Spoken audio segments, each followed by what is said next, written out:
caring for feathers. Now, children, the feathers of birds get worn and ragged during flying. So birds slowly lose their feathers or molt. Many birds molt once a year. To keep their feathers in good shape, birds look after their feathers all the time. They clean them and smooth them out with their beaks. This is called preening. Take a look at this pelican preening away its feathers.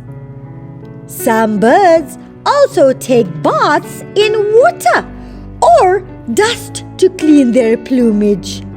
This is a hen taking a dust bath. Jays clean their plumage by spreading their wings over an anthill. This is called anting. How fascinating is that? The ants make a chemical that gets rid of the bird's parasites.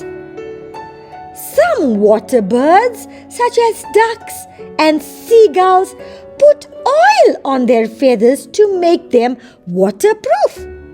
They get the oil from a gland near their tail.